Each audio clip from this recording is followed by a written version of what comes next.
Olá, eu sou o Lorival Santana, você está no Earth News Terra e nós estamos com a Nathalie Gil, a diretora executiva do Sea Shepherd no Brasil. Sea Shepherd quer dizer algo como o pastor ou a pastora do mar. Estamos com uma pastora do mar aqui, uma organização internacional que cuida dos oceanos. A gente vai mudar de enfoque hoje, a gente vai para o offshore, a gente tem estado muito onshore aqui no Earth News Terra, que se chama Terra, mas é o planeta Terra, né, do qual a maior parte, na verdade, são oceanos. Então, estou muito feliz de ter aqui a Nathalie Gil, que vai compartilhar com a gente o conhecimento, a experiência dela. Eu mesmo tenho muitas dúvidas para tirar com a Nathalie, tenho certeza de que vocês também. Nathalie, seja muito bem-vinda ao Earth News Terra, é uma grande honra ter você aqui com a gente. E eu vou começar com uma pergunta. No site de vocês, no site internacional do Sea Shepherd, diz assim que se os oceanos morrerem, nós todos morreremos. Em primeiro lugar, eu queria te perguntar sobre a primeira parte dessa frase. O que seria os oceanos morrerem? Bom dia, Lorival. Obrigada por esse espaço. Para mim também é tremendamente importante a gente ir offshore, né? Aliás, é o que a gente mais sente falta trabalhando com o oceano, né? O quanto que o oceano tem essa dissonância entre como a gente lida com os biomas terrestres e o marinho, né? Sabendo a importância dele para nós, e é isso que eu vou falar nessa minha resposta à sua primeira pergunta.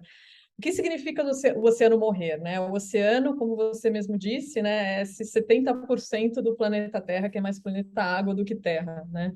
E o oceano, ele é essa fonte de vida, é onde a vida se originou e é onde a vida ainda tem um suporte, uma linha suporte. Mesmo a vida em terra, ela tem uma alta dependência do oceano, né? E o oceano morrer significa exatamente a biodiversidade dele se desfazer, né? Então, diminuir as populações marinhas, afetar os ecossistemas marinhos e toda essa biodiversidade que elas são fundamentais, tanto para a vida marinha, mas também como a vida do planeta Terra como um todo.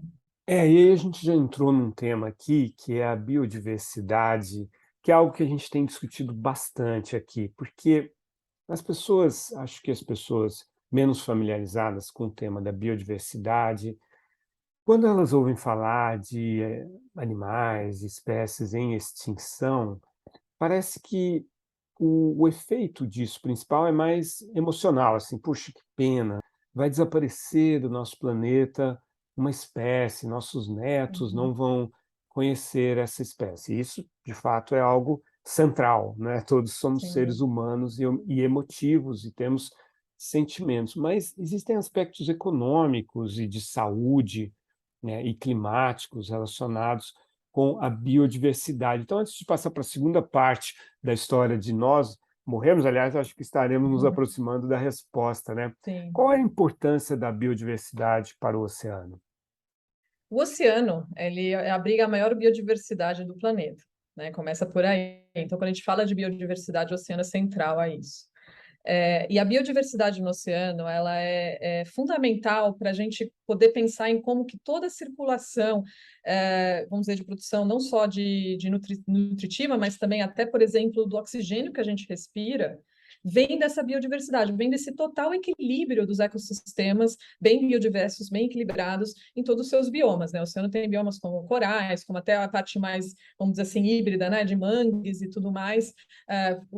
Até o oceano, a parte abissal é uma biodiversidade fundamental e muito importante para todo esse ciclo de vida que eu venho falado aqui. Então, quando a gente diz biodiversidade ser fundamental para o oceano, o que a gente está dizendo é que todo esse fluxo, né, esse equilíbrio, tanto hídrico quanto até térmico, por exemplo, do planeta, ele é dependente dessa saúde da biodiversidade do oceano, né? Um exemplo disso por exemplo, eu vou citar os tubarões, né? Que eles são esses seres tão, ao mesmo tempo, admirados pelo ser humano e erroneamente, o ser humano também associa como algo muito negativo, né? Os tubarões. E os tubarões hoje no mundo, eles têm, vamos lembrar aqui também historicamente, né? Eles foram animais que evoluíram há 450 milhões de anos atrás. Nem existia plantas na parte terrestre do planeta Terra quando os tubarões surgiram, né? Vamos dizer assim, um modo evolutivo muito parecido de como eles são hoje encontrados, né? E os tubarões, eles se adaptaram para todos os biomas, desde, por exemplo, lugares muito frios, lugares muito abissais, lugares costeiros, corais e tudo mais. Os tubarões se adaptaram a todos os ambientes marinhos. E quando a gente pensa em, por exemplo, os tubarões, ou algumas espécies de tubarões estarem em risco de extinção, né? Só para contexto, 40% das espécies de tubarão aqui no Brasil estão em risco de extinção, por volta de 33 mundialmente. O que acontece é que você está tirando um predador de topo. Toda aquela biodiversidade daquele ecossistema foi adaptada para aquele predador. Né? Todos os peixes, todos os animais foram adaptados para fugir daquele predador. Né? O tubarão é conhecido como, por exemplo, o motor do mar, ou seja, ele limpa, né, daquela biodiversidade, daquele bioma, os animais mais fracos, mais doentes, né, menos capazes, tornando as espécies que são presas deles cada vez mais eficientes, cada vez mais resilientes. Né? Então, tirando o predador, além de, né, parar esse desenvolvimento evolutivo, mas muito mais urgentemente, o que acontece quando o tubarão sai do bioma, sai de um ecossistema, é que ele todo colapsa, né? A presa dele se multiplica de maneira descontrolada, o que faz a presa dessas presas serem totalmente dizimadas, e isso afeta até o plâncton, né? O plâncton que é essa base do oceano, na verdade, essa base de vida no planeta Terra como um todo, né? Hoje se reconhece que o oceano é o maior produtor de oxigênio do mundo por causa disso, por causa dessa geração de oxigênio gerada pelos plânctons, que toda a vida no planeta Terra depende dele. Você falou de oxigênio. É essa uma das principais razões pelas quais nós morreríamos se o oceano morresse?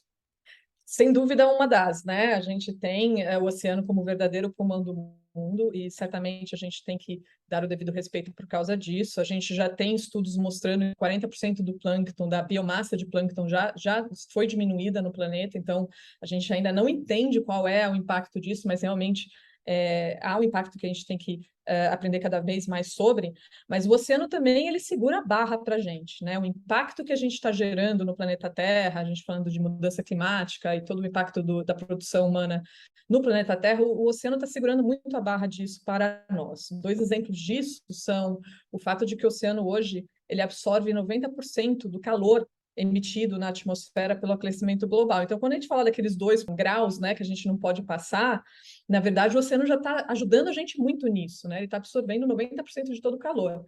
Eu sempre uso, né? É uma maneira muito fácil de a gente provar que isso é verdade, né? Às vezes as pessoas negam a ciência, né? Se você encher 2 balões, um de água e um de água, perdão, um de ar e um de ar com um pouquinho de água, e você coloca um fogo embaixo, você vai ver o quanto que demora para o balão que tem água a estourar versus o balão só com ar, porque a água tem esse poder de absorção do calor, né? Então isso demonstra como que o oceano também combate o aquecimento global. A outra coisa, né, outra função do oceano nessa movimentação aí do que chamam agora de antropoceno, né, da influência do ser humano em todo o sistema planetário, é o fato de que o oceano tem essa capacidade de absorção de dióxido de carbono ou equivalente. Né? Então, o oceano tem essa capacidade de também absorver, ser mesmo um sequestrador do carbono que tem sido gerado por nós. Ele absorve, né, estudos mostram que 1/4 do carbono, dióxido de carbono ou equivalente por nós, é absorvido por ele. Só que, obviamente, né, isso não acontece sem um preço.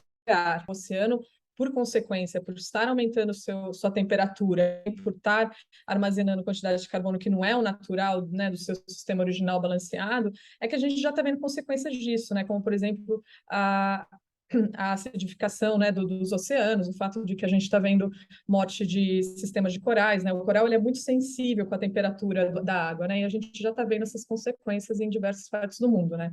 A grande barreira de corais, por exemplo, da Austrália, né, já foi afetada em 50%, por exemplo.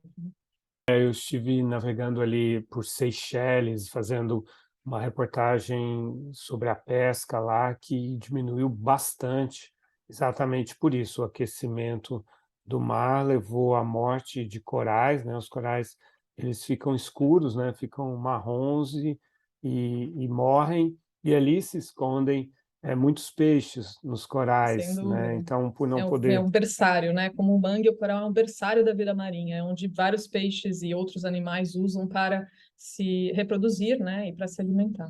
Uhum. Explica para a gente o que que é o plâncton, para quem perdeu essa aula, incluindo eu. Bom, o plâncton, eu estou falando especificamente do fitoplâncton, né? Existe o zooplâncton, que é um pequeno animal marinho que também, ele na verdade ele até se alimenta do fitoplâncton.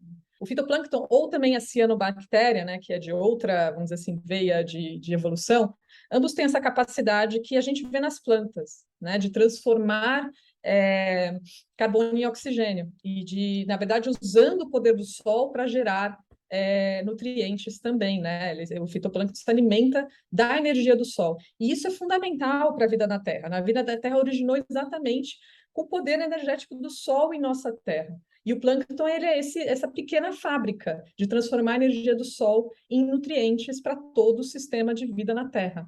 Né? E, por consequência, né, essa produção, né, desses pequenos plânctons, de fitoplânctons em particular, cianobactérias, é também dispersar oxigênio na atmosfera, que é o que fez a vida na Terra, e aqui eu digo terra fora do mar, né, ser possível, né, para os animais, todos os animais aqui em terra, eles vivem do oxigênio para sobreviver.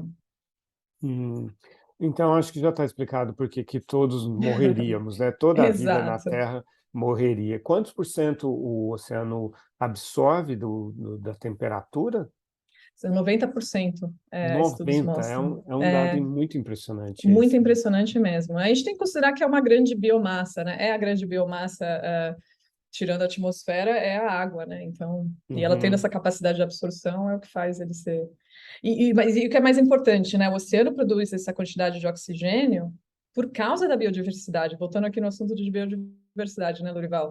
Porque o plâncton ele produz essa quantidade de oxigênio porque ele tem todo esse sistema de vida que o deixa ativo e produtivo, né? Assim que esse sistema colapsa, é quando a gente pode ver aí consequências muito radicais para nós e para toda a vida na Terra. E quais que têm sido, assim, as atividades que têm ameaçado a vida no oceano?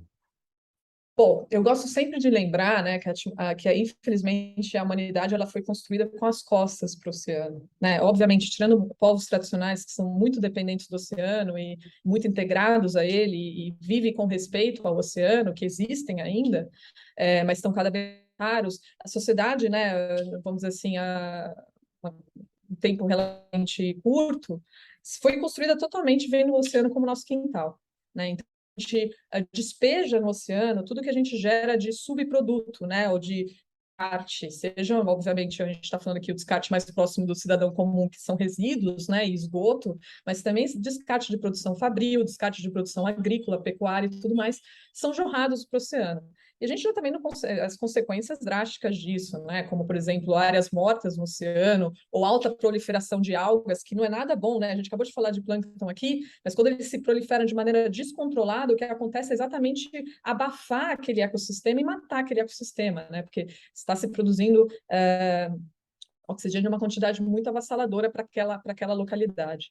E também a gente tem o problema de a gente tratar, e aí eu gosto muito de falar, acho muito importante, na verdade, não gosto nada de falar, dessa discrepância que a gente tem como a gente trata os biomas terrestres e o marinho. Por quê? Né? Até a linguagem que a gente usa para o mar, ela é muito dissonante, né? A gente tem, por exemplo, a gente fala frutos do mar, né? Quando a gente fala de animais marinhos, frutos, como se fosse um fruto que você tira e a árvore está lá saudável. Né? A gente fala quando a gente estuda uma espécie, que a gente está estudando um estoque pesqueiro, que a gente já estuda aquela espécie pensando na produção humana, na extração desse recurso para o ser humano. Né? E a gente mensura tudo que a gente retira do oceano como toneladas, a gente não conta vidas retiradas. Né? Existe até um estudo que foi feito por uma ONG do Reino Unido, que fez um cálculo baseado, né, na proporção dos animais marinhos que a gente consome, que 90% dos animais que são consumidos pelo ser humano, na verdade, vêm do oceano, no mínimo 90%. É previsto que de 1 trilhão, 970 bilhões, perdão, a 3 trilhões de animais são mortos ao ano, né, para consumo humano. Perdão, não só consumo humano, para a sociedade humana. E aí que vem o grande problema, porque desses animais, por exemplo, 40% são para alimentação de outros animais. Nessas Joanes, tanto de pecuária, produção de galinhas, por exemplo, ou até de aquicultura, mas também, por exemplo, para alimentação dos nossos pets, né? Uma curiosidade, 4% dos animais que a gente retira do mar é para alimentação de pets, né? É algo altíssimo. E a gente tem também o bycatch, que é um grande problema do oceano. O fato de que, da quantidade que a gente tira, toda essa quantidade de vidas que a gente retira do oceano, é previsto que por volta a 1/3 dela é bycatch. Bycatch é a pesca acessória, a pesca não intencional. Ou seja, você tem técnicas de pesca tão agressivas, né, tão não seletivas, que você retira diversos animais marinhos que nem são animais que você tem intenção de pescar. E eles morrem nesse processo, né? Principalmente se a gente considera essas pescas industriais de arrasto, né? Ou de redes de espera, ou redes de, por exemplo, linha de espinhel também, né? Que a gente tem números exorbitantes aí de outros animais pescados, além do animal que estava de foco do pescador, né? Então, a pesca exacerbada e num nível extremo dela, a pesca ilegal, que é aquela pesca exacerbada que nem segue nenhuma lei, é um dos maiores problemas do oceano hoje, né? E isso tudo vem realmente dessa dissonância que a gente tem em relação ao mar. A gente trata o mar como o nosso supermercado mesmo. E eu até lembro, né? Eu lembro muitas pessoas, gente, de todos os animais que a gente come, né, de produção, que a humanidade come, os animais de produção, eles são feitos para consumo. Os animais marinhos, eles são selvagens. Né? Então, a gente está matando 90% dos animais, eles fazem parte de um ecossistema equilibrado, que eles têm a função deles naquele ecossistema. E a gente, por exemplo, no Brasil, protege quase que 100% dos animais selvagens, né? Os únicos animais selvagens que podem ser caçados são aqueles que são exóticos, né? Eu vou usar o exemplo do javaporco, por exemplo. Mas imagina que não existiria nunca a possibilidade de alguém chegar numa floresta e dizimar aquela floresta de animais selvagens e plantas e tudo mais, né, de uma maneira bem predatória, e levar para casa de maneira legalizada. E é exatamente isso que acontece no oceano todos os dias. É mesmo, seria o equivalente aos animais silvestres, que aqui a gente já tem um controle razoável. Estamos falando com a Nathalie Gil, tivemos uma aula preliminar sobre o oceano. Realmente, como eu imaginei, aprendi muitíssima coisa, mais até do que eu imaginava. Chegamos apenas ao final do primeiro episódio. Felizmente, na terça-feira tem mais Nathalie Gil, do Sea Shepherd. Até lá, Muito obrigada, Nathalie. Laura.